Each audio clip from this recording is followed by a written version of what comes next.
नमस्ते पवन जी। हाँ, तो नमस्कार। हम अपनी बात को आगे बढ़ाते हैं। हम धर्मपाल जी के बारे में बात कर रहे थे।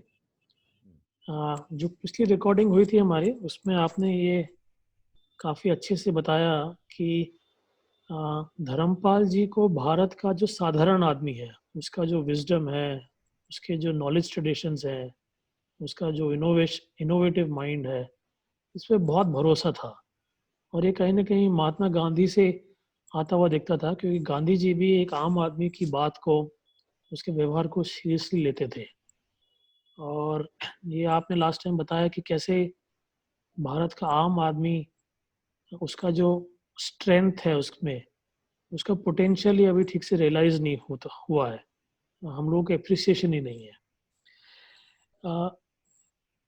लेकिन इतना ही नहीं है धर्मपाल जी के साथ।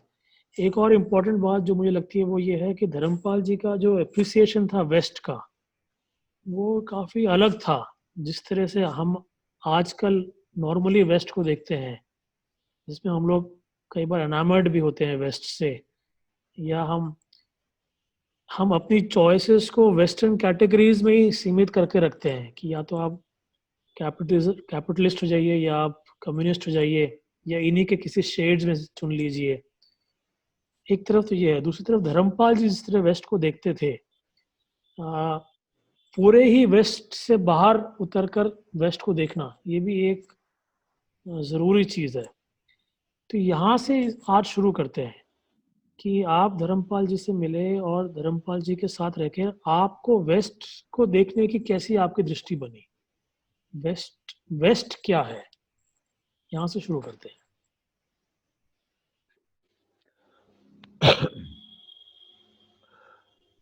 देखो, मैं धर्मपाल जी को बहुत ओरिजिनल थिंकर मानता हूँ। धीरे धीरे मुझे ये बात समझ में आई कि ये ओरिजिनलिटी क्या चीज होती है।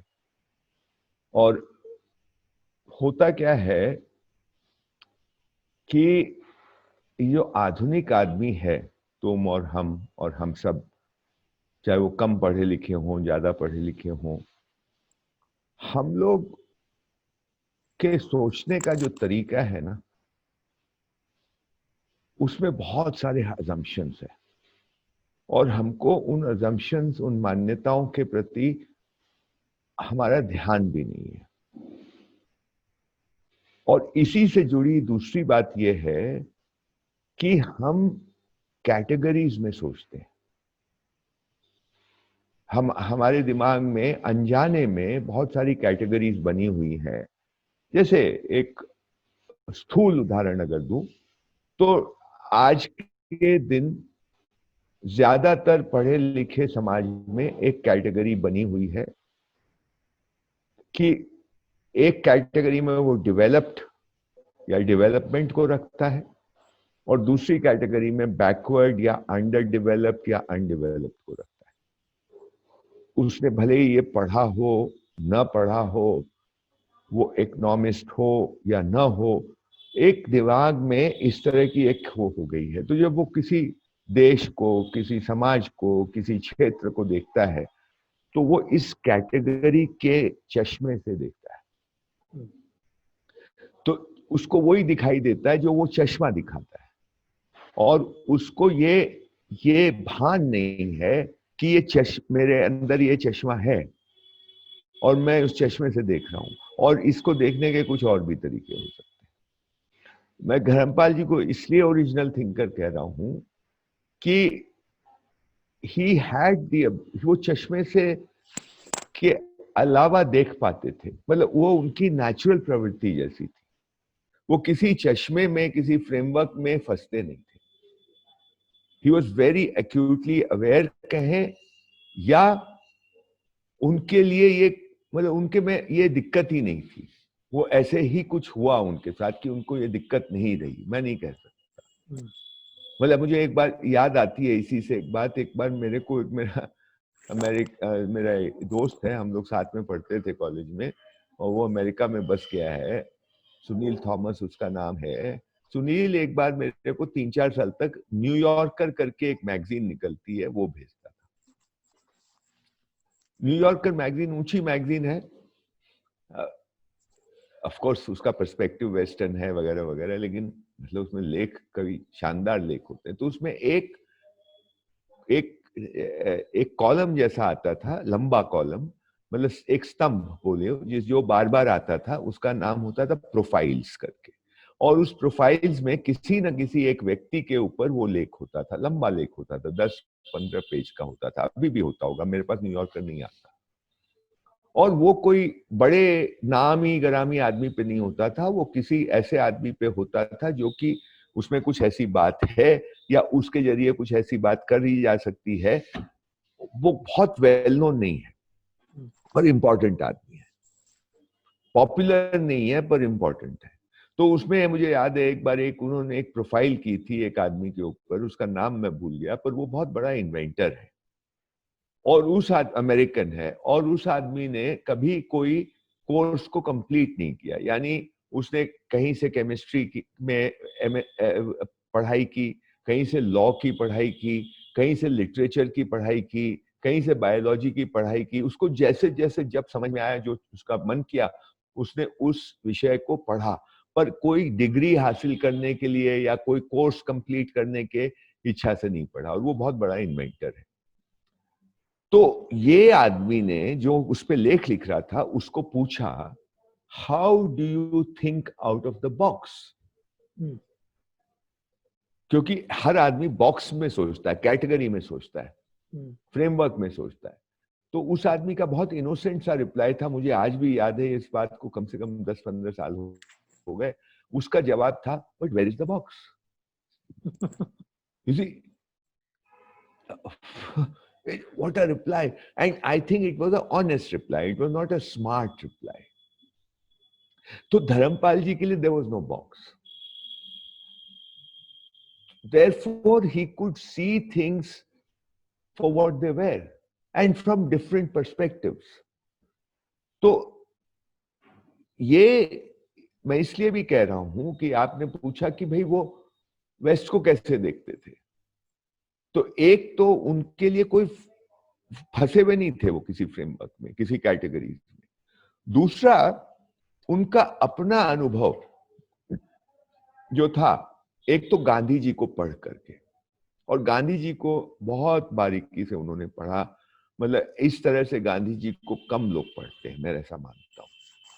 मैंने एक ही और आदमी को पढ़ा है जिसको मैं कह सकता हूं कि उसकी भी दृष्टि बहुत पैनी है गांधी जी के ऊपर। वो, उसका नाम है भिखू पारिक, वो इंग्लैंड में ही रहते हैं, शायद अब रिटायर्ड हो गए होंगे। उन्होंने कई किताबें लिखी हैं गांधी जी पे। उनकी किताब को पढ़ के मुझे लगा ऐसे आदमी ने बहुत गहराई से गांधी जी को समझा। और भी लोग होंगे, मैं कोई अथॉरिटी तो हूं नहीं महात्मा गांधी पे, लेकिन धर्मपाल जी ने गांधी जी को बहुत बारीकी से पढ़ा, बहुत अलग तरह से भी पढ़ा, चीजों को जोड़ते हुए पढ़ा। तो गांधी जी से भी उनको वेस्ट की एक समझ मिली। मतलब जब वेस्ट बोल रहे हैं और जब भारत के साधारण की बात तुमने उठाई, ये बोल रहे हैं, तो हमको इसके पीछे सभ्यता को देखना होगा। माने ये जो भारत का साधारण का स्वभाव की जो हम लोगों ने कल परसों बात की, ये भारत का साधारण का स्वभाव कोई गॉड गिवन या कोई कुदरती नहीं है, उसका सभ्यता से संबंध है। यहाँ की सभ्यता में वो बात रही है जिसको साधारण ने एब्जॉर्ब किया है, और इसलिए साधारण को देख के उस सभ्यता की भी एक झलक मिलती है कि भाई ऐसी सभ्यता रही होगी या ऐसी हमारी सभ्यता है। भाषा की भी कल बात की, तो वो भाषा की जो हम लोगों ने बात की कि यहाँ हर कुछ होता है और होने से उनको कोई दिक्कत नहीं होती है। अगर कोई चीज उनके मन मुताबिक नहीं होती तो उसको झेल लेता है यहाँ का साधारण। ये सब जो बातें की, इसको हमको सिर्फ साधारण तक रोक के नहीं देखना चाहिए, इसको हमको सभ्यता से जोड़कर देखना चाहिए। तो जब गांधी जी कहते हैं कि western civilization is a good idea, it is not just a witty statement, it is a very serious statement. मतलब एटलीस्ट धर्मपाल जी जैसा आदमी उसको सीरियसली भी लेता है कि भाई ये कैसे ऐसे बोल दिए, इतनी ऐसी बात। ये कोई, मतलब गांधी जी इज नॉट छिछला आदमी की खाली विट वाले आदमी नहीं है कि विट में ही रह जाए, जो आजकल चलता है स्मार्ट बनने के लिए आप कुछ भी बोलते हैं। तो वो चौंकाने के लिए नहीं बोल रहे हैं, वो बहुत सीरियसली, गंभीरता से, रिस्पॉन्सिबली एक बात बोल रहे हैं। तो मैं ये कहना चाहता हूं, एक तो गांधी जी से उनको कुछ हुआ होगा, मैंने कभी इस पे उनसे बात नहीं की है, और उनका काफी समय वेस्ट में गुजरा। आपको मैंने बताया ही था उस दिन की 62 में जब धर्मपाल जी को अरेस्ट कर लिया नेहरू की सरकार ने, क्योंकि उन्होंने 62 में जो चीन युद्ध के बाद और वो नेहरू को ट्रेटर कह दिया था, तो वो ट्रेटर जब कहा तो उसके बाद उनको अरेस्ट कर लिया गया। तो खैर उसके बाद लंबी बात है, वो पहले मैंने कर चुका हूं। तो वो उसके बाद वो देश छोड़ करके इंग्लैंड चले गए। उनकी पत्नी भी अंग्रेज थी, और वहां पे उनकी पत्नी शायद स्कूल में पढ़ाती थी, मामूली से पैसे मिलते थे, और धर्मपाल जी के पास कोई पैसे नहीं थे, बहुत गरीबी की हालत में। पास में उन्होंने पोस्ट ऑफिस में काम किया वगैरह वगैरह, पर कई सालों तक वो वेस्ट में रहे, मेरे समझ में कम से कम 15-16 साल, क्योंकि इमरजेंसी के बाद ही वो देश में आए हैं। तो ये समझ लो कि 62-63 से लेके और 77-78 में वापस आए होंगे, तो गुड 15 इयर्स ही स्टेड ना वहाँ पे। और उसी टाइम उनकी मेजर रिसर्च हुई है वहाँ पे, ये ब्यूटीफुल ट्री और साइंस टेक्नोलॉजी वगैरह वगैरह। तो and he had a very sharp I, observation उनका गजब का था। पढ़ते वक्त भी वो चीजों को जोड़ते थे, चीजों को देखते थे, ऑथर को खाली पढ़ते नहीं थे, पर उसके किसने लिखा है उसके बारे में भी जानकारी लेते थे।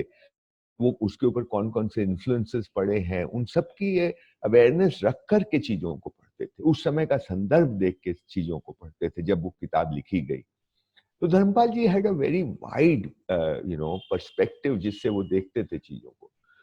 15 साल वहां रहे तो उन्होंने अंग्रेजों को बहुत बारीकी से देखा होगा, यूरोपियंस को बहुत बारीकी से देखा होगा, उनको समझा होगा, और उनको कहीं ना कहीं गांधी जी की बात से इत्तेफाक हुआ होगा कि गांधी जी जो वेस्ट को कहते हैं कि western civilization is a good idea, और ये कितनी वायलेंट है और कितनी विध्वंसक है, और ये कैसे कितनी इनटॉलरेंट है towards things that they don't know और दे डोंट अंडरस्टैंड। ये सारी बातों को उन्होंने बहुत बारीकी से समझा होगा। मेरे साथ जो उनका समय बीता, उसमें जो मुझे बात समझ में आई वो ये कि वेस्ट बहुत होशियारी से सिस्टम्स का निर्माण करता है, और दो तरीके होते हैं ना लोगों को के ऊपर शासन करने के। एक तरीका तो है कि आप हथियार से करिए, आप सामरिक शक्ति डरा करके, और आप दूसरे पे शासन करिए अपनी सैन्य शक्ति के बल पे, अपने हथियार के बल पे, अपने रौब के बल पे आप शासन करिए। और दूसरा जो ज्यादा सटल तरीका है और ज्यादा कारगर तरीका है, क्योंकि वो तरीका बहुत दिन तक कायम नहीं रह सकता, रहता है और रहा, लेकिन ये 20वीं शताब्दी के बाद चीजें, खासकर 21वीं शताब्दी में चीजें बदलने लगी ना। ये जो बदलाव आया, ये औद्योगिक क्रांति वगैरह वगैरह, तो उसके बाद ये कहीं समझ बनी है वेस्ट की, खास करके ये पहले दूसरे विश्व युद्ध के आसपास, कि भाई अब दुनिया का संचालन जो होगा वो वो वो हथियार के बल पे ही होना मुश्किल है। इसलिए ये सिस्टम्स का जो पूरी बात है उस पे बहुत ध्यान गया, और उसी से फिर ये IMF और ये वर्ल्ड बैंक और ये UN और इन सब इंस्टीट्यूशंस का निर्माण होता है ना।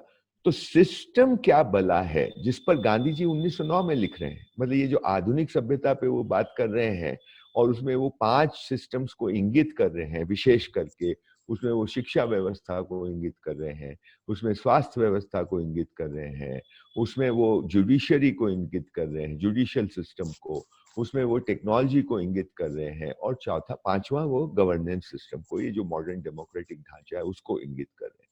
ये सारे के सारे सिस्टम्स हैं, जिसको वो ये बता रहे हैं कि ये कितने जो दिखते हैं उसके विपरीत हैं, और ये छद्मी है, ये धोखेबाज है, मतलब ये सिस्टम एक सेंस में जो ये प्रोफेस करता है उसके ठीक उल्टा काम करता है, और ये वायलेंट है, और ये पराश्रित बनाते हैं लोगों को।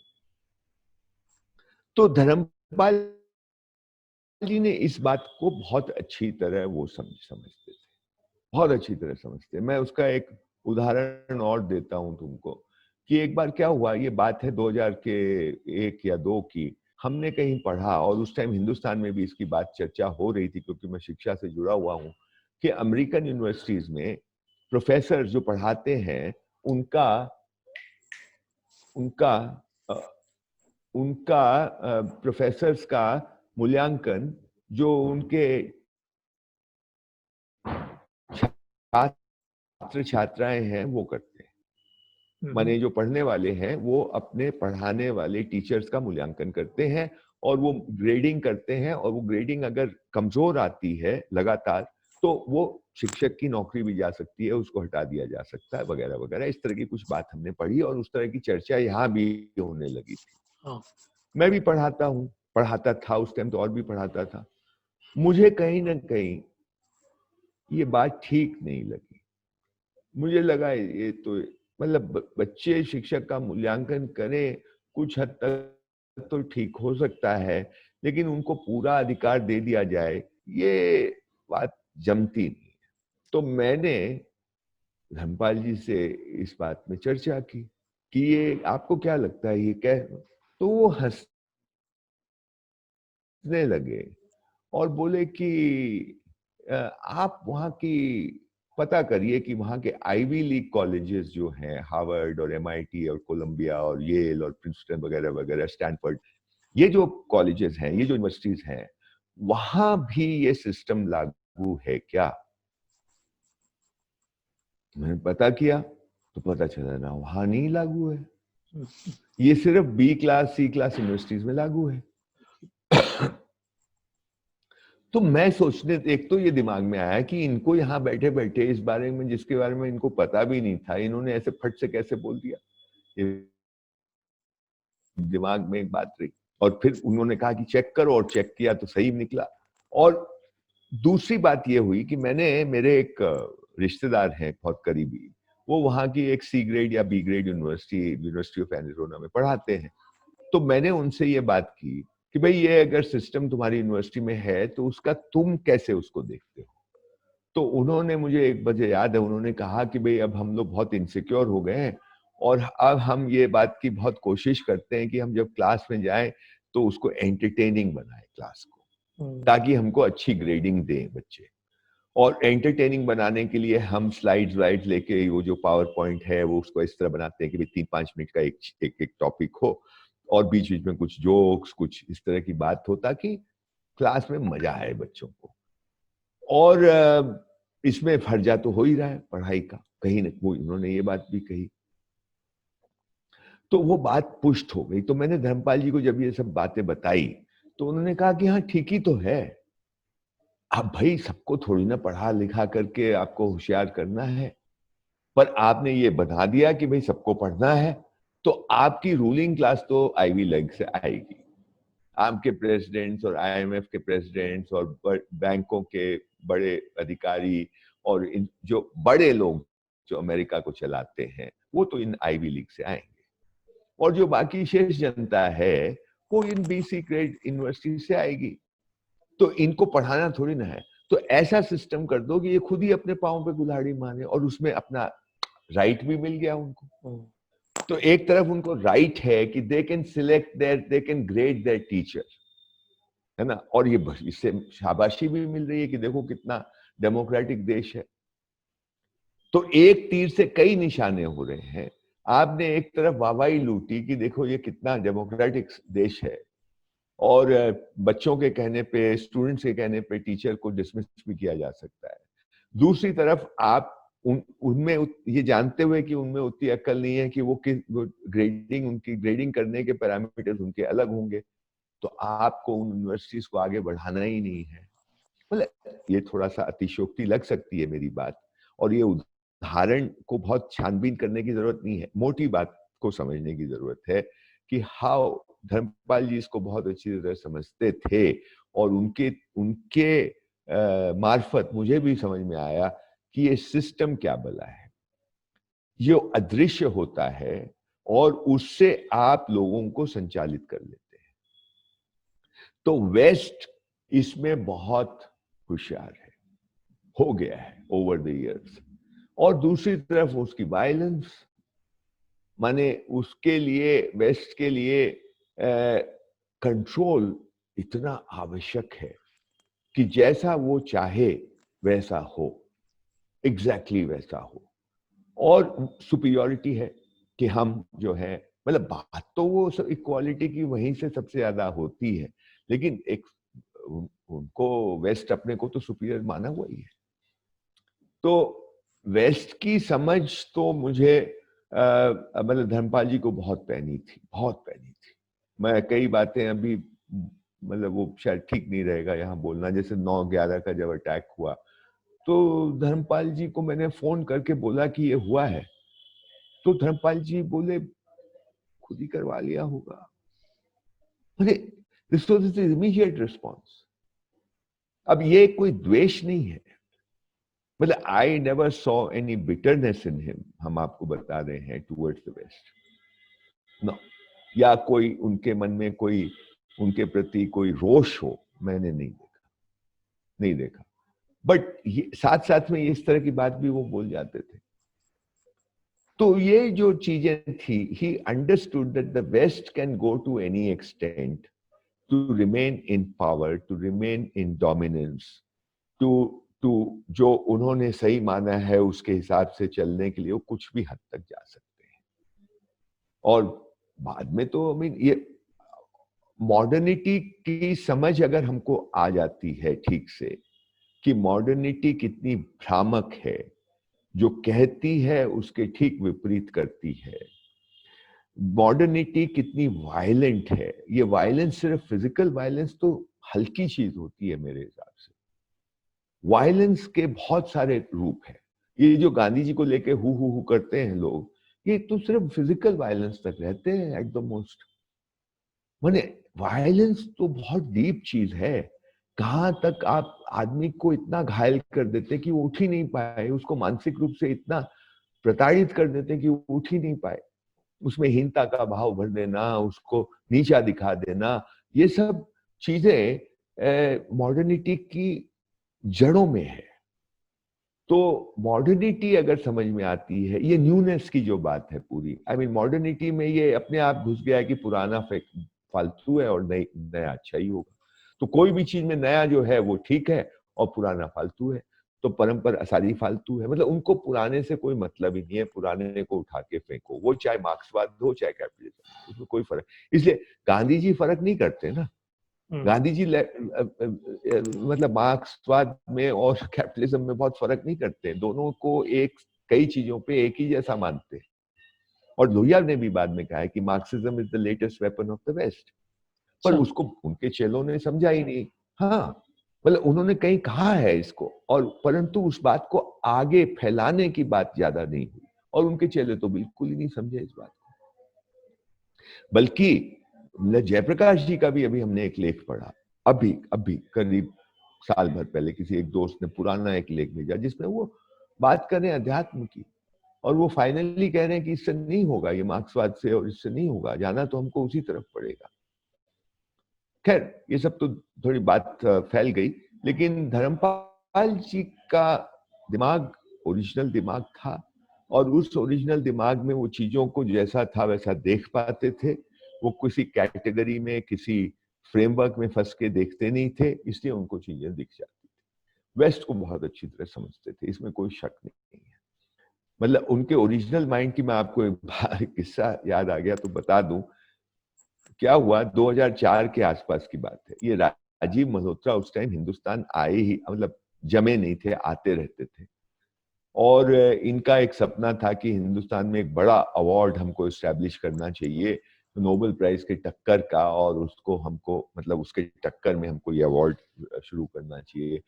तो उन्होंने कोई इन्फिनिटी अवार्ड करके शुरुआत भी की। नए थे, देश को बहुत जानते नहीं थे, बहुत साल अमेरिका में रहे थे, तो अभी भी मैं उनको कई चीज़ों में अमेरिकन मानता हूँ, मतलब उनके अब तो बदल गए हैं, लेकिन एक स्टाइल उनका अभी भी अमेरिकन है। मैं कोई क्रिटिसाइज़ नहीं कर रहा हूँ। ख़ैर वो आए हमारे पास और उन्होंने धर्मपाल जी से बात की, हम लोगों से बात की और वो पहला अवार्ड धर्मपाल जी को देना चाहते थे। अच्छा।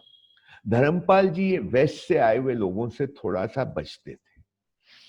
उनको ये एनआरआई टाइप के लोगों से थोड़ा-सा मतलब ही वुड अवॉइड देम।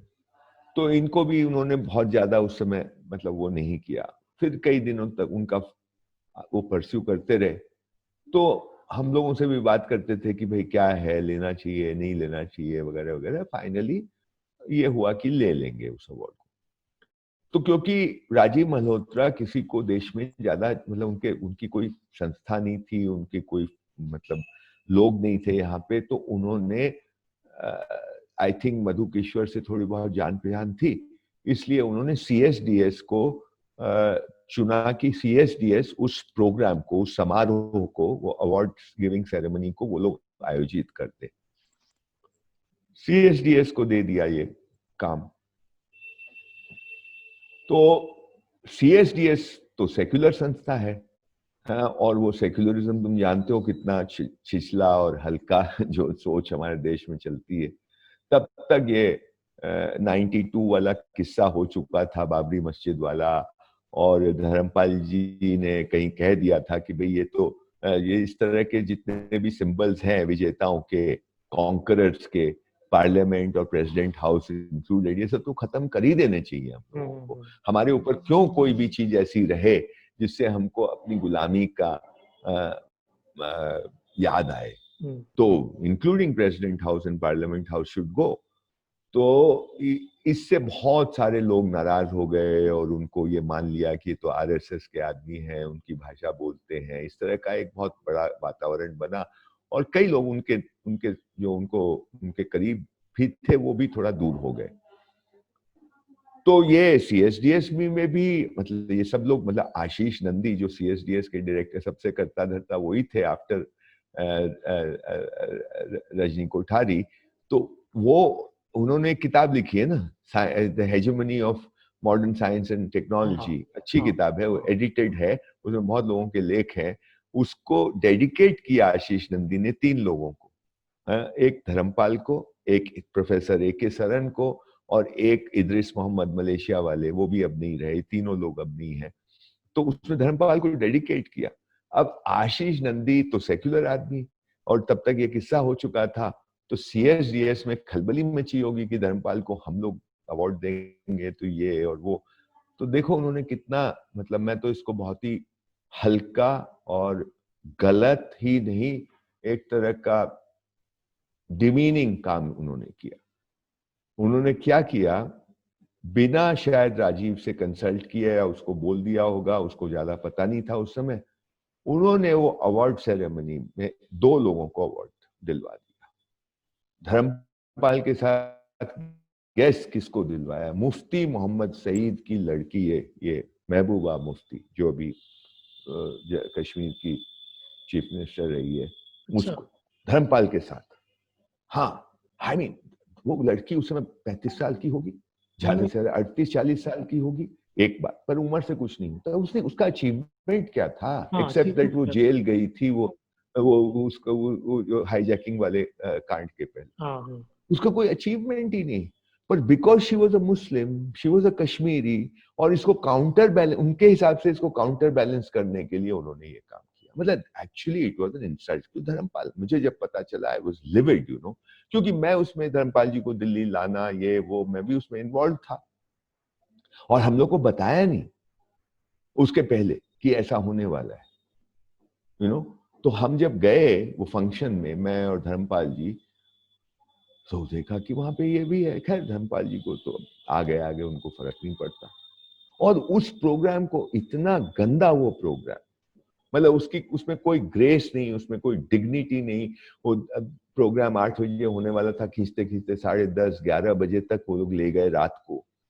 और the only saving grace was the only and very good that it happened was that the program जो award giving ceremony थी उसको उसकी वो award दिलवाया उन्होंने किससे? सैमडोंग रिम्पोचे से, अच्छा। जो उस समय तिब्बती सरकार के प्रधानमंत्री थे, निर्वासित थे। और दूसरी बात कि ये गलती हो गई होगी उनसे, बाद में उन्होंने इसको रिग्रेट किया होगा, मैं नहीं जानता, पर उनसे दिलवाया, ये बहुत बड़ी एक बात हो गई, शायद ईश्वर की कृपा रही होगी। तो जब उनको बोलने का वो उन्होंने बोला कुछ सैमडोंग रिम्पोचे ने, मैं तो तब तक बहुत परेशान था और मेरा तो मन किया कि उठ के चले जाएं इस फंक्शन से। जब रिम्पोचे जी ने बोला तो उन्होंने मतलब मेरी तबीयत खुश हो गई। उन्होंने कहा, और रिम्पोचे जी औपचारिकता वाले व्यक्ति नहीं है, जो लोग उनको जानते हैं वो जानते हैं कितनी ईमानदारी से एक एक शब्द चुन चुन के बोलते हैं। वो जैसे हमारे यहाँ फंक्शन में हम लोग भारतीय लोगों की आदत हो गई कि कितना बड़ा प्रशंसा के पुल बांधेंगे तो बांधते ही चले जाएंगे, उसको सुनने वाले को लगेगा भाई बहुत हो गया है, तो झूठ पे झूठ बोले जा रहा है। रिम्पोचे जी ऐसा नहीं, कहीं अतिशयोक्ति नहीं, बिल्कुल नपातुला बोलते हैं, कोई चीज को बढ़ा के घटा के नहीं बोलते। नहीं बोलना होगा नहीं बोलेंगे, लेकिन कोई चीज को बोलेंगे तो उसमें कहीं अतिशयोक्ति या उसको अंडर प्ले भी नहीं करेंगे, ओवर प्ले भी नहीं करेंगे। उन्होंने ये कहा कि इन मोहतरमा, मतलब मुफ्ती मोहम्मद सईद की लड़की के लिए उन्होंने कहा, इन मोहतरमा को तो मैं जानता नहीं। साफ साफ उन्होंने कहा, क्योंकि उनको भी लगा होगा इनको तो मैं जानता नहीं, इनके बारे में मैं कुछ नहीं बोल सकता। परंतु धर्मपाल जी, मुझे आज भी याद है, this Dharampal ji has a original mind. भगवान Buddha had a original mind and so does Dharampal. What can be a bigger compliment than that? हमको ये बताओ, what can be coming from a person who is highly authentic, उनकी integrity पे कोई चिन्ह नहीं लगा सकता, वो आदमी ये बात बोले, और उसके लिए भगवान बुद्ध से बढ़ के वो बौद्ध लामा है, कौन हो सकता है? वो बोल रहा है कि भगवान Buddha had a original mind, Dharampal has original mind. मेरी तो सारा गिला शिकवा सब समाप्त हो गया। और ये बात मैं इसलिए बता रहा हूं कि yes, that was what Dharampal was. People have not understood him. They misinterpret him. I mean, Dharampal had so much to give. It was not what he research is of course very important जो उन्होंने की, but the way, the perception की जो मैं बात बार बार कर रहा हूँ, how to see things, how to be able to step away from what you are seeing, जो तुम देख रहे हो और जिसको तुम सच ही मान रहे हो, तुम उससे एक कदम पीछे जाकर के ये देख पा रहे हो क्या कि तुम कैसे देख रहे हो, और इसको देखने के और भी तरीके हो सकते हैं, और फिर अपना दिमाग लगाओ और जोड़ो चीजों को, और फिर तुमको शायद वो दिख जाए जो सही हो या सही के ज्यादा नजदीक हो। ये आई मीन इट्स, कई लोग जो लोग बहुत नजदीक भी रहे धर्मपाल जी के, अनफॉर्चुनेटली इस चीज को नहीं पहचानते, धर्मपाल जी की, मुझे ऐसा लगता है। कुछ जरूर सर्टेनली बहुत लोग पहचानते होंगे, लेकिन बहुत सारे नहीं भी पहचानते। और ये उनको, अगर ये चीज हमको मिल जाए तो हमको रिसर्च करने में भी आसानी हो, हमको चीजों को देखने में भी आसानी हो, हमको चीजों को समझने में भी आसानी हो, क्योंकि हम सब कैटेगरीज में फंसे हुए हैं और हम देख ही नहीं पा रहे हैं उस कैटेगरीज के बियॉन्ड।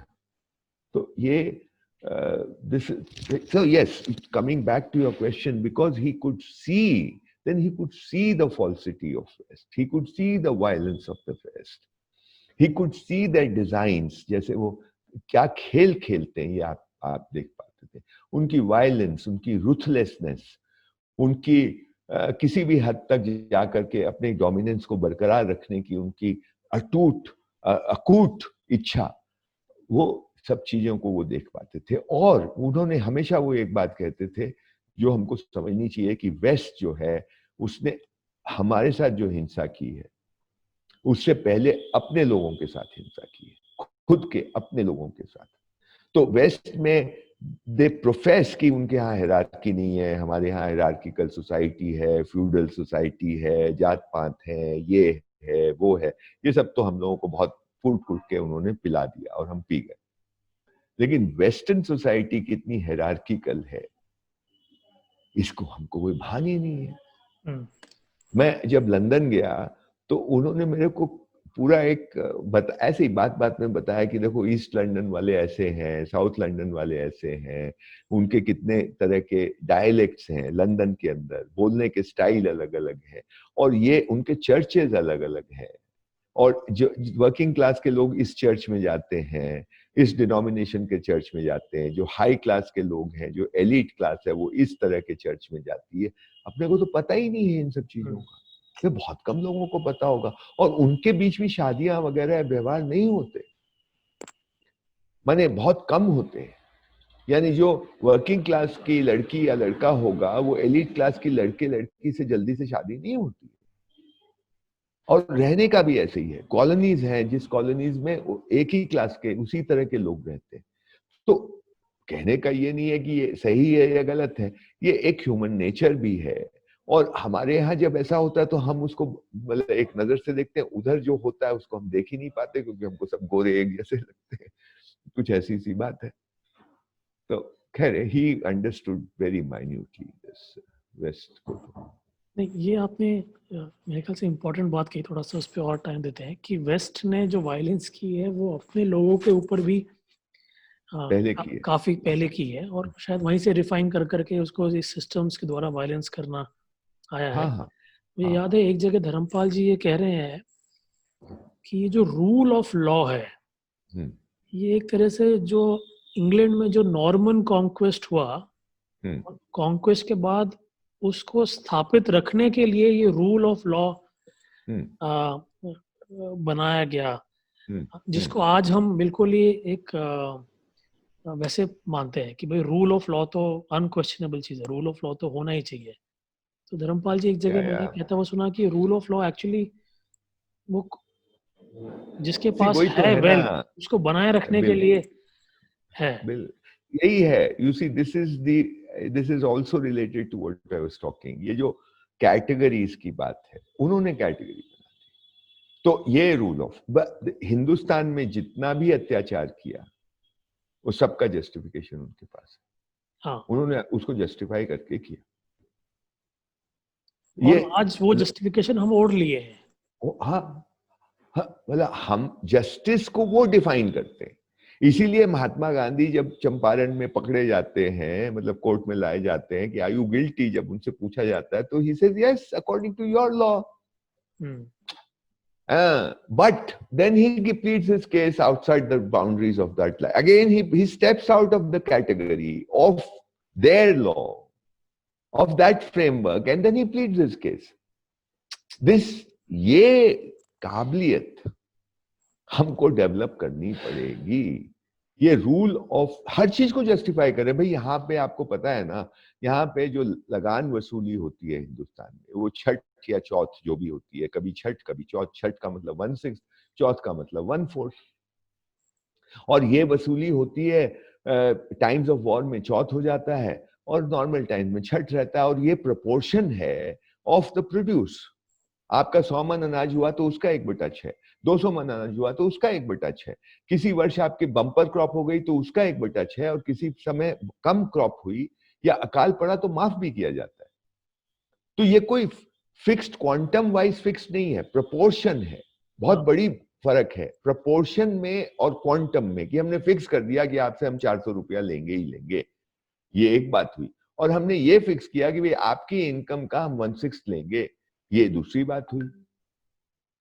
तो ये अंग्रेजों ने जब यहाँ पे इसको यहाँ पे अपना राज कायम करने के बाद जब यहाँ पे जमींदारी व्यवस्था लाए हैं, तो उन्होंने इलाकों का जब ये सब किया तो वो उन्होंने क्वांटम में फिक्स किया ना, नीलामी की हर एक जगह की।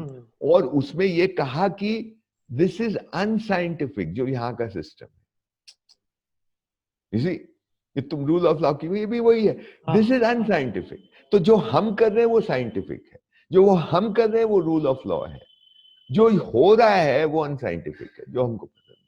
और फिर उसका जस्टिफिकेशन देते हैं कि ये अनसाइंटिफिक इसलिए है कि ये तो फ्लक्चुएटिंग रेवेन्यू हमको देगा, और फ्लक्चुएटिंग रेवेन्यू से हम अपनी सरकार कैसे चला सकते हैं, हमको तो फिक्स्ड सैलरीज देनी पड़ती है। तो पहले का राजा कैसे चलाता था? और आप जनता के पर्सपेक्टिव से देखिए, तो उस पर्सपेक्टिव से देखेंगे तो आपकी साइंटिफिक दृष्टिकोण कुछ और हो जाएगा, आप इधर से देखेंगे तो साइंटिफिक पर्सपेक्टिव कुछ और हो जाएगा। वो अपने हिसाब से हर चीज देखते हैं। यहाँ पे जो शिक्षा में भी बदलाव किया है, मैकॉले इत्यादि का हम लोग नाम लेते हैं, बेंटिक का वगैरह वगैरह, ये सारा उन्होंने सोच समझ करके उसको जस्टिफिकेशन देके किया, हर चीज को जस्टिफाई किया। ये तो उनका तरीका है।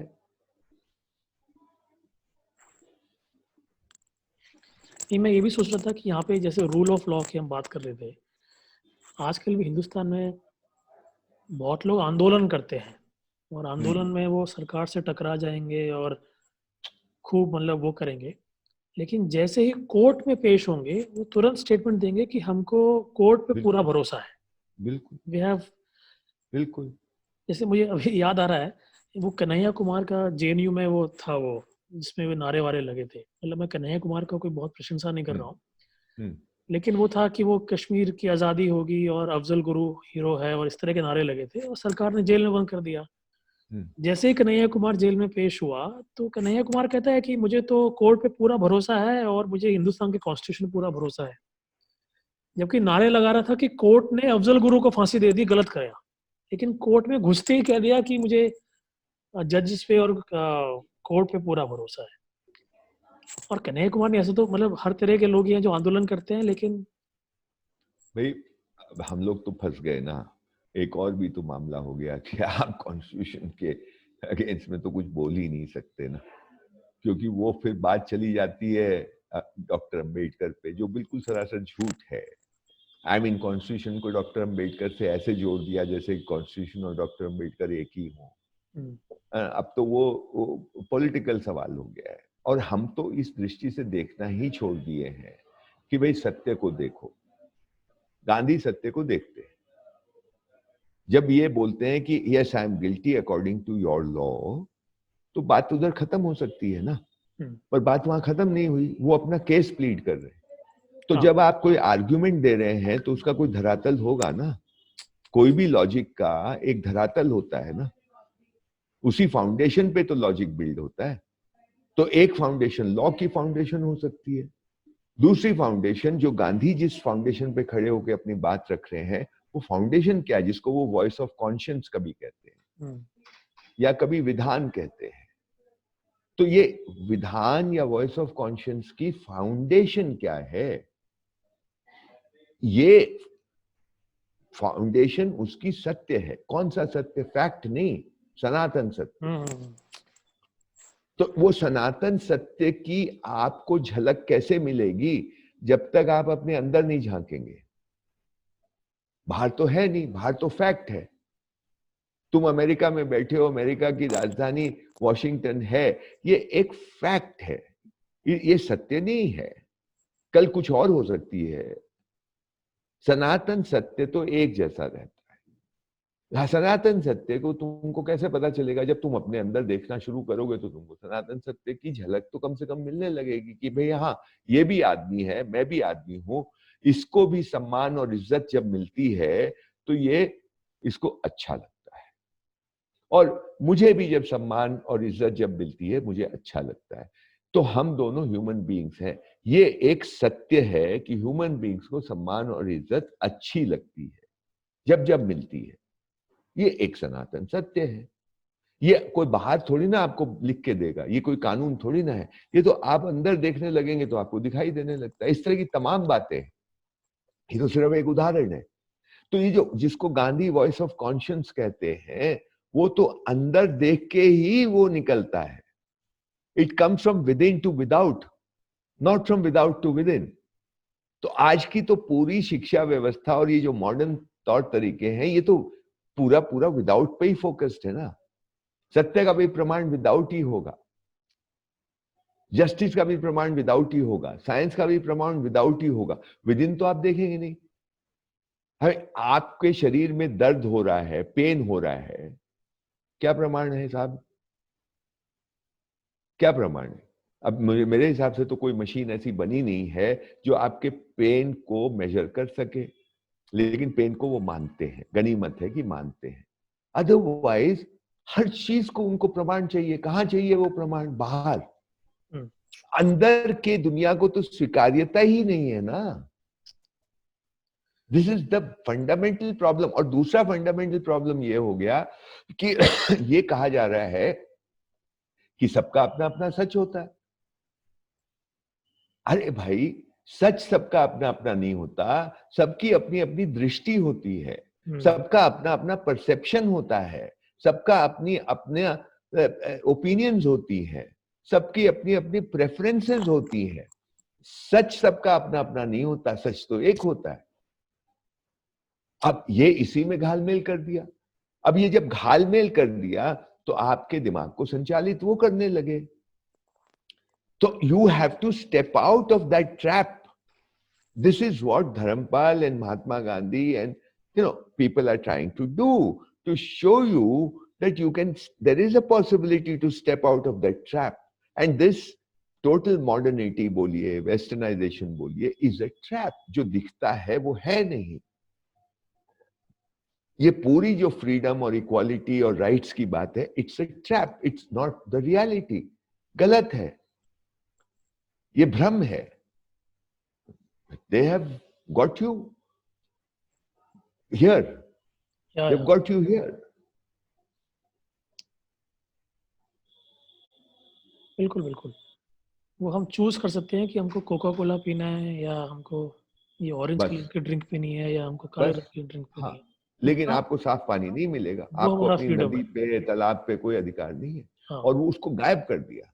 तो आपकी दृष्टि उसी से हो गई कि देखो ना कितनी चॉइस है, हम ये चाहें ये पिए, वो चाहे वो पिए, वो चाहे वो पिए, एक्वागार्ड लगाएं या आरओ लगाएं या ये लगाएं, देखो कितनी चॉइस है। This is freedom. जो रियल फ्रीडम है कि भाई मैं अपने, मेरा कुएं से, बावड़ी से, नदी से, तालाब से मैं स्वच्छ पानी पी सकूं, वो तो चॉइस ही नहीं रही अब। हाँ। तो you have been cut off from your roots, from the real, from what is natural, what is there. उससे तो आपको काट ही दिया ना, आपको पता ही नहीं, आपकी दुनिया ही बदल गई है। अब आप घूमते रहिए उसमें पिशाच की तरह, बिल्कुल बिल्कुल, बेताल की तरह। जैसे मुझे याद है, मैं जब पहली बार सिद्ध आया, आपको शायद मैंने आपको ये याद बताया नहीं होगा, मैं जब पहली बार सिद्ध आया तो ऊपर जो स्कूल था बोधशाला, वहाँ पे हम लोग ठहरते थे। तो एक नल था जो चू रहा था, पानी टप टप टप टप टप टप उसमें गिरता था। मुझे लगा यार ये क्या है, तो पानी की वेस्टेज है, नल को फिक्स होना चाहिए, और ये तो इररिस्पॉन्सिबल बिहेवियर और ऐसा वैसा। तो मुझे याद नहीं कौन थे, शायद जगमोहन जी थे या कोई थे, उन्होंने कहा कि उन्होंने कहा हाँ हम ठीक कराएंगे इसको, ये थोड़ा लूज हो गया है, इसको ठीक कराएंगे। उसका एक किस्सा है लेकिन पूरा। फिर उन्होंने कहा कि वैसे हमारे यहाँ पहाड़ में तो माना जाता है कि पानी बहता रहना चाहिए, उसको रोक के नहीं रखना चाहिए, और अगर हम पहाड़ के लोग पानी रोक देंगे तो आप दिल्ली वालों को तो पानी पहुंचेगा ही नहीं। तो नहीं, ये सीरियस बात है। हाँ, ये हुआ क्या था कि एक बार नाबार्ड हमारे यहाँ हमको, हमारे पास आया, संस्था थी ना, तो लोगों को जब लोगों से बात करनी होती थी, ग्रामीण लोगों से, स्थानीय लोगों से, तो कोई ना कोई संस्था को ढूंढते हैं कि भाई आप बुला दीजिए लोगों को, उनके बोलने से कौन आएगा, वो तो जानते नहीं है। तो उन्होंने कोई स्कीम वेम थी उनकी, तो उन्होंने कहा कि आप अगर लोगों को बुला दें स्थानीय, तो हम अपनी स्कीम बताएंगे। तो साहब वो क्या हुआ कि मैंने वो मीटिंग बुला दी उनके लिए, और मेरा कुछ लेना देना नहीं था, और क्योंकि वो लोग आने वाले थे उनके अधिकारी, तो मैं भी पहुंच गया टाइम पे कि भाई वो लोग आएंगे तो कम से कम इतना सम्मान की बात है कि मैं भी रहूं वहां पे। उस टाइम हमारे सेंटर तक गाड़ी नहीं जाती थी, तो हम लोग गाड़ी नीचे खड़ी करते थे और वो पैदल जाना पड़ता था, और रास्ते में एक नल, ऐसे ही पब्लिक टैप थी वो, तो उसमें से पानी हर समय बहता रहता था। मैं ऊपर जाता था, उसको बंद करता था, नीचे आऊं तो फिर खुला है।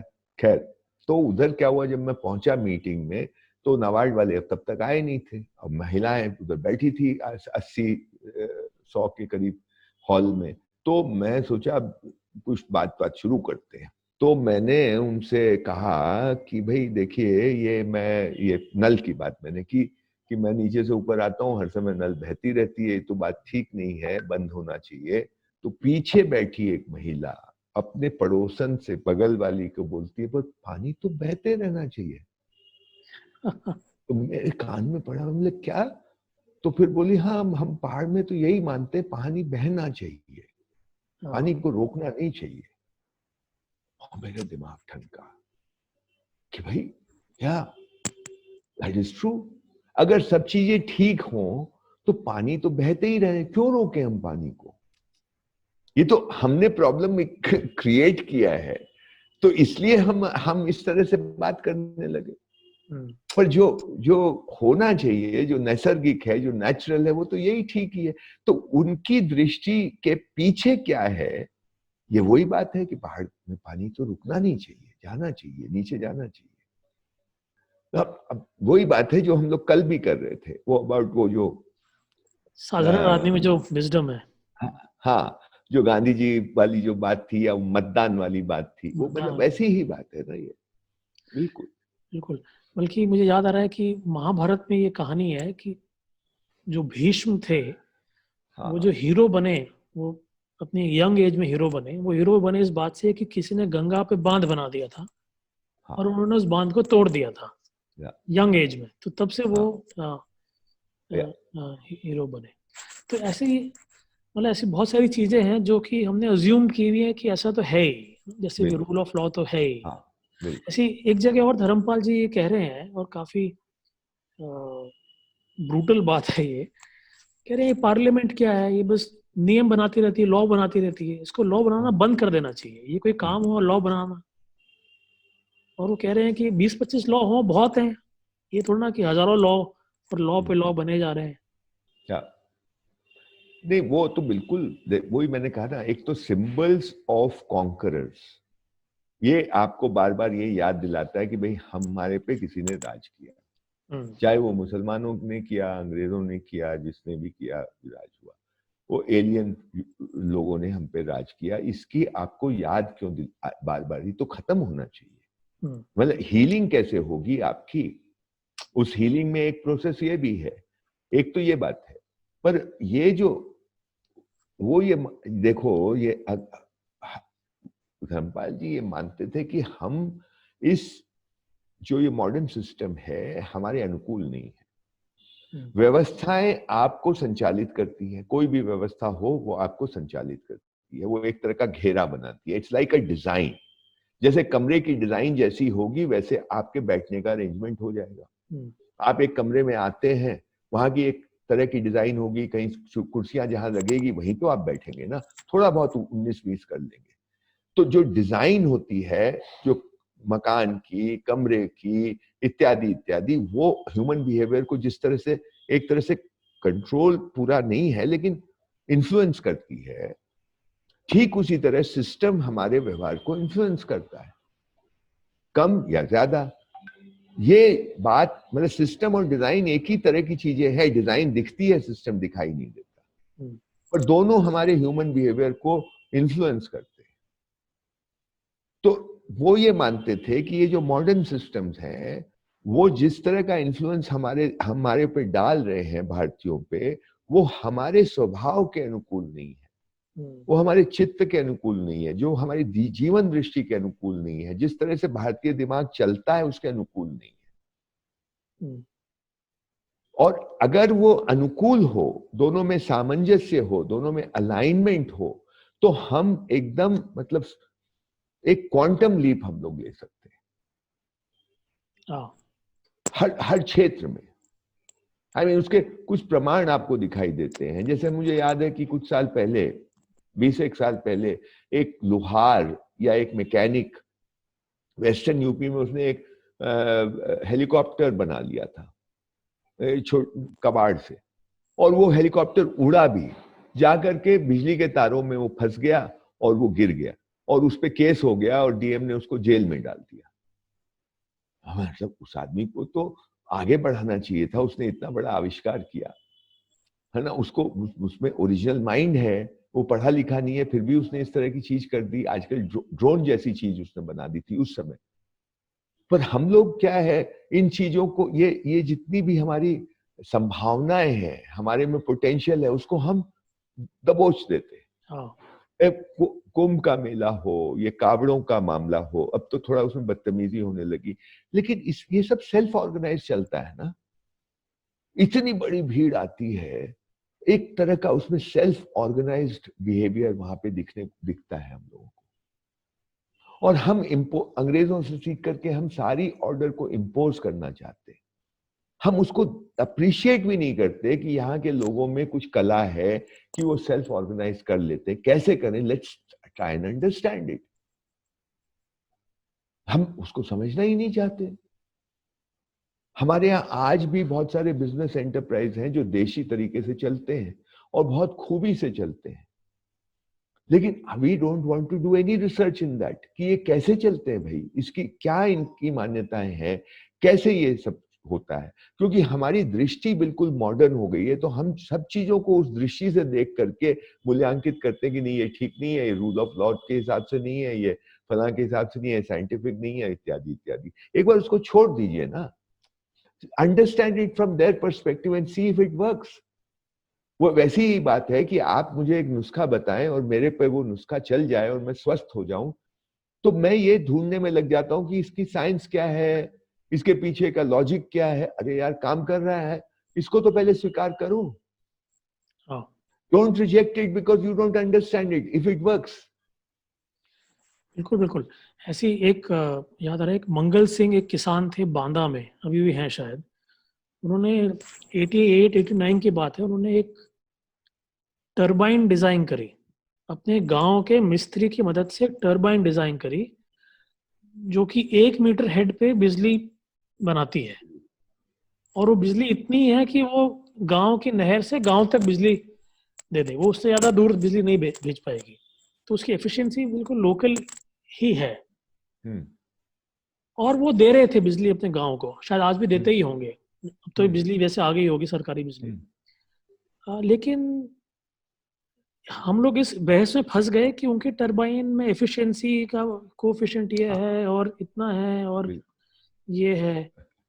बिल्कुल, मतलब तो और वही इसलिए है। हाँ जब ये पूरा जुगाड़ में एक तरह का रिडिक्यूल भी है जब हम कहते हैं जुगाड़ कर दिया, कि जुगाड़ is innovation by the Indian mind in a system which is against it. वो सिस्टम उसके स्टैक्ड है उसके अगेंस्ट में, हाँ उसके बीच में वो अपना इनोवेशन कर रहा है, उसको हम लोग जुगाड़ बोलते हैं। हाँ अगर सिस्टम उससे अलाइंड हो जाए, यही चीज इनोवेटिव कैटेगरी में आ जाएगी और इसको आप आगे बढ़ाने लगेंगे और इसका और रिफाइनमेंट होने लगेगा और पूरी दृष्टि बदल जाएगी। यू नो, ये और जुगाड़ फिर तिगड़मबाजी में भी जुगाड़ करने लगते हैं हम लोग, क्योंकि वो सिस्टम हमारा है ही नहीं। हाँ we are not meant for that system. जैसे इसी हमारा खाने का तरीका देखो ना, हम चीजों को मिला के खाते हैं। साग भी है, सब्जी भी है, दाल भी है, रोटी भी है, चावल भी है, ये भी है, वो भी है। वी आर ये सब चीज को एक साथ खाते हैं। वेस्ट में कोर्स बाय कोर्स है। मतलब चलो सबसे एलिट वर्ग की बात कर लो या सबसे गरीब वर्ग की बात कर लो, वहां गरीब में वो एक ही चीज खाएंगे। हमारा गरीब भी दाल खाएगा, रोटी खाएगा, हो सकते है तो एक आध सब्जी भी खाएगा। तो हम लोग वी आर मतलब हम सब चीज को इंटीग्रेटेड अप्रोच है हमारा, होलिस्टिक अप्रोच है। उनका जो है वो कैटेगरी वाला अप्रोच है, वन बाय वन और सेपरेट करके एक्सक्लूसिव अप्रोच है। हमारा इंक्लूसिव अप्रोच है। अब ये सिस्टम्स एक्सक्लूसिव है, तो इस पे मतलब मेरे पास कोई सॉल्यूशन नहीं है कि ऐसा किया जाए, लेकिन आई थिंक इस पे ध्यान दिया जाए तो हम लोग ऐसे सिस्टम्स की ओर बढ़ सकते हैं जो ज्यादा इंक्लूसिव हो, जो ज्यादा होलिस्टिक हो और जो हमारे लोगों के स्वभाव के साथ मेल खाते हुए हो। वो उसको इनकरेज करें, उस तत्व को जिसमें कि ऐसी पोटेंशियल है कि वो आगे बढ़ सके, कुछ कर सके, इनोवेट कर सके, क्रिएटिव हो सके, वगैरह वगैरह। ठीक है।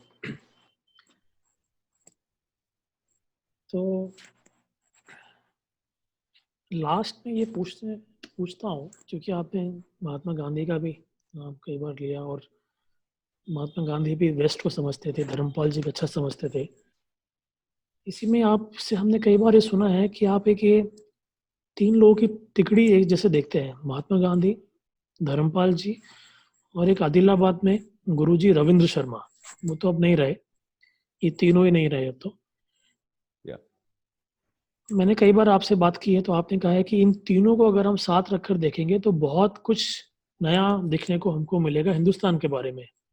या तो ये गांधी, धर्मपाल और रविंद्र शर्मा, ये जो तिकड़ी आप समझते हैं, थोड़ा इस पे बात रखिए 5-10 मिनट में। फिर हाँ अगली बार रविंद्र शर्मा पे और बात करेंगे तो इस पे और फिर बात आएगी।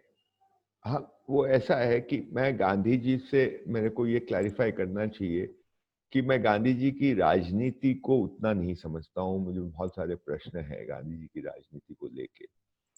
जैसे नेहरू को उन्होंने क्यों प्रधानमंत्री के लिए चुना, इत्यादि इत्यादि बहुत सारे प्रश्न हो सकते हैं। लेकिन मैंने पर्सनली धर्मपाल जी के मार्फत गांधी जी से बहुत, इस देश को समझने में मुझे बहुत मदद मिली है गांधी जी से। मुझे लगता है वो इस देश को समझते हैं, यहाँ के साधारण को समझते हैं, यहाँ की सभ्यता को समझते हैं, और बहुत गहरे से समझते हैं। तो हिंद स्वराज को ही लें या उनके कुछ लेखों को लें, तो वहां आपको बार बार वो यहाँ की सभ्यता की बात वो करते नजर आते हैं कि यहाँ की सभ्यता कितनी ऊंची है, कुछ ऊंची रही है, और यहाँ का साधारण में कितनी आज भी वो दिखाई देता है जो मूल्यवान है।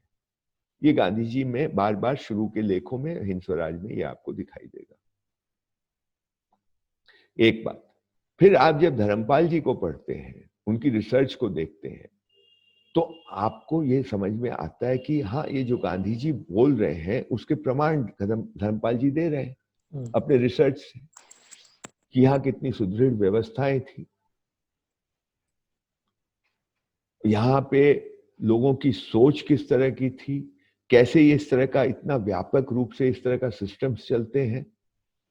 ये आपको, जो धर्मपाल की रिसर्च है वो एक तरह से गांधी जी की बात को पुष्ट करती है। गांधी जी प्रमाण नहीं दे रहे, गांधी जी आपको सिर्फ कह रहे हैं कि यहाँ की सभ्यता में बहुत रिचनेस है, बहुत समृद्ध सभ्यता रही है, यहाँ के साधारण में उस तरह की झलक मिलती है, साधारण बहुत ऊंचा आदमी है, ये गांधी जी कहते हैं।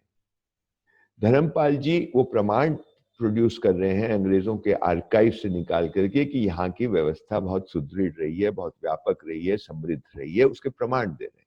गांधी प्रमाण नहीं दे रहे, गांधी बात कर रहे हैं।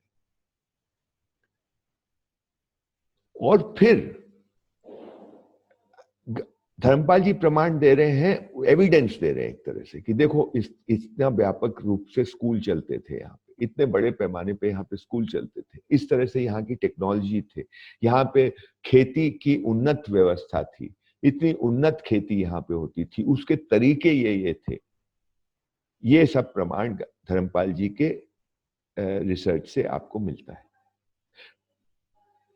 रविंद्र शर्मा को जब आप सुनते हैं, सुनते थे, अभी भी सुन सकते हैं, यूट्यूब पे डाला हुआ है लोगों ने, तो आपको उसकी बारीकी समझ में आती है कि वो कौन सी व्यवस्थाएं थी जिसके अंदर इतनी जो एविडेंस धर्मपाल जी दे रहे हैं, वो उसकी पॉसिबिलिटी आप वो कैसे पनपी होगी, वो कैसे इस तरह से उसके वो आई होगी, आई मीन मैनिफेस्ट हुई होगी, उसकी आपको उसकी उसकी रूट्स तक आप जा पाते हैं। वो व्यवस्थाओं को वो दिखाते थे रविंद्र शर्मा, कि देखो ऐसी व्यवस्थाएं थी, और आप जब उन व्यवस्थाओं को समझने लगते हैं और अपने कटघरे से निकल करके जब आप समझने लगते हैं, एक अलग दृष्टि से आप उनको देखने लगते हैं, तो फिर आपको वो धर्मपाल जी का जो काम है वो लगता है कि हाँ, ऑफ कोर्स ये तो फिर पॉसिबल है, इसी की वजह से ये हुआ होगा, इन्हीं व्यवस्थाओं की वजह से ये जो धर्मपाल जी प्रमाण दे रहे हैं ये पॉसिबल हुआ होगा, क्योंकि आज तो हम कल्पना ही नहीं कर सकते उन चीजों की। उन जो धर्मपाल जी ने जो आज भी उस पे शंका करते हैं लोग बोलते हो तो सिलेक्टिव उन्होंने किया है, ये किया है, वो किया है, क्योंकि दे कांट इमेजिन। उनके दिमाग में ऑलरेडी ये तस्वीर बनी हुई है कि यहाँ तो बहुत जात पात थी, यहाँ पे तो बहुत डिस्क्रिमिनेशन था, हमारी तो फ्यूडल सोसाइटी थी, हमारे तो जो जिनको आजकल दलित नाम दे दिया या पिछड़े जाति नाम दे दिया, वो लोग तो दबे कुचले ही थे। ये अब इसी चश्मे से वो देखते हैं, despite the evidence which is staring them in the face. Forget Dharampal, forget Guruji, forget Gandhi ji. ये तो वेस्टर्न हिस्टोरियंस आजकल बोलने लगे ना, आज नहीं, आज से 30 साल 40 साल से ये बात बोल रहे हैं। इसको हमारे लोग पढ़ते नहीं है कि 1750 तक, एज सून एज दैट, मतलब कितने साल हुए, 250 साल, 270 साल, 1750 तक Hindustan is producing, Bharat is producing, the dispute is only between numbers की 24.5 कोई बोलता है, कोई 33% बोलता है। 24.5% से लेके 33% के बीच में हम लोग वर्ल्ड का मैन्युफैक्चरिंग आउटपुट का इतना परसेंटेज भारत में प्रोड्यूस हो रहा है। 1/4 से लेके 1/3 के बीच में कहीं ना कहीं प्रोड्यूस हो रहा है। मतलब 100% का अगर माल पूरी दुनिया बनाती है तो उस 100% में 33 रुपए का माल भारत में बन रहा है। कौन बना रहा है भाई? ये जरा इसको तो देख लो। ये कोई टाटा बिरला बना रहा है, कोई राजा महाराजा बना रहा है, कोई ब्राह्मण और वैश्य बना रहा है, कोई क्षत्रिय बना रहा है, या हमारे तथाकथित दलित और पिछड़े वर्ग के लोग बना रहे हैं? क्या वो कोई फैक्ट्री में बैठ के बना रहे हैं? वो तो अपने घरों में बैठ के बना रहे हैं, खुद के मालिक हैं। अगर वो खुद के मालिक हैं और इतना बड़ा लंबा चौड़ा प्रोडक्शन हो रहा है जिससे भारत को सोने की चिड़िया वगैरह वगैरह कहा जा रहा है, तो ये लोग की वो हालत कैसे हो सकती है जो आप हमको बताते हैं आज? It is impossible. थोड़ा सा तो दिमाग लगाओ यार। नहीं लगाने को तैयार है क्योंकि कूड़ा भरा हुआ है, उसी दृष्टि से आपको देखना है हर चीज को। मतलब सिंपल सी बात है। धर्मपाल जी को तो छोड़ दो, ये तो वेस्टर्न इकोनॉमिक हिस्टोरियंस बोल रहे हैं। खैर, coming back to your question, Gandhi ji said something, Dharampal ji produced evidence that there was a thriving India was there, whether in science and technology, whether in agriculture, whether in education, किसी भी चीज में आप देंगे, या protest के मामले में कैसे वो निगोशिएट करते हैं अपने अपने रूलर्स के साथ, इत्यादि इत्यादि, ये सब आपको दिखाई देता है। वो एविडेंस के साथ प्रोड्यूस कर रहे हैं।